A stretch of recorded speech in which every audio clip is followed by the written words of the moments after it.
Hi friends, good morning. காலை வணக்கம். என்னடா ரெடி ஆகிட்டு காரில் உட்காந்துருக்கா அப்படின்னு பார்க்குறீங்களா? அஃப்கோர்ஸ் ஃப்ரெண்ட்ஸ், ஒரு ஈவெண்ட்டுக்கு போகலாம் அப்படின்னு தான் கிளம்பிட்டேன். ஸோ நேற்றே ஈவினிங் போக வேண்டியது ரிசப்ஷனுக்கு. பட் ஹஸ்பண்ட் வந்து லேட்டாக வந்ததுனால போக முடியாமல் போயிடுச்சு. ஸோ யாரோட கல்யாணம் அப்படின்னு பார்த்தீங்கன்னா, ஸ்டூடெண்ட்டோட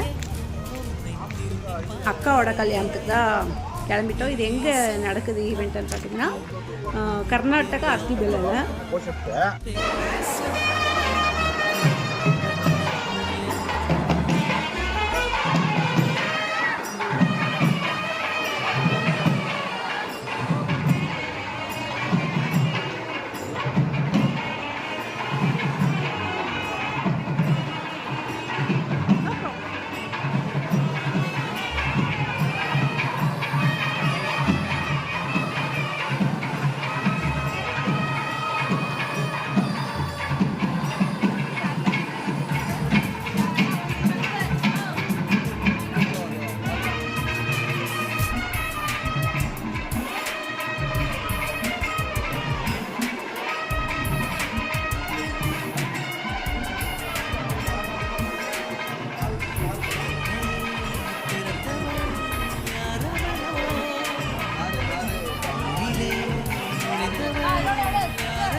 கல்யாணம் பார்த்திங்கன்னா ஜாம் செம சூப்பராக நடந்தது.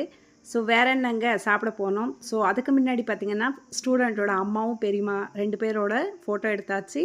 சாப்பாட்டுக்கு வந்துட்டோம். நாங்கள் தான் ஃபஸ்ட்டு வந்து பிகாஸ் 9:30க்கெல்லாம் இவர் ஆஃபீஸ் போய் ஆகணும். அதனால் ஸோ முட்டை களி தான் வச்சுருக்காங்க. அதோட ஒரு தால் குழம்பு செம்ம டேஸ்டியாக இருந்தது. சப்பாத்தி, குருமா அண்ட் நெக்ஸ்ட்டு பார்த்திங்கன்னா புலாவ், ரைத்தா, அதுக்கடுத்து ஸ்வீட்டில் வந்து காய் ஒப்பட்டு நல்லா டேஸ்டியாக இருக்கும்.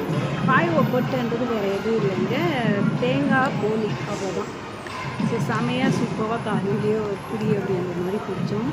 ஸோ காலையிலே களியெல்லாம் சாப்பிட்ற பழக்கமே இல்லை. பட் கொஞ்சமாக சாப்பிட்டு சப்பாத்தி சாப்பிட்டு ரைஸ் சாப்பிட்டு மக்கள் என்னை பொறுத்த வரைக்கும் பெருசாக காசு பணம் எல்லாம் சேர்க்குறது அவ்வளோ இன்ட்ரெஸ்ட் இல்லைங்க. ஆனால் என் கூட 4 பேர் நிற்கணும், எப்போவும் இந்த சரௌண்டிங்ஸ்லாம் ஆட்கள் இருந்துகிட்டே இருக்கணும் அப்படின்றது தான் என்னோட பெரிய ஆசை. ஸோ நான் எங்கே போனாலும் என் பின்னாடி இருந்துகிட்டே இருக்கணும் அப்படின்றது தான் நான் நினைப்பேன். ஸோ ஆஃப்டர் தட் ஒரு குட்டி ஃபோட்டோஸ். உங்களுக்கே தெரியும் நான் ஒரு பெரிய ஃபோட்டோ பைத்தியம்.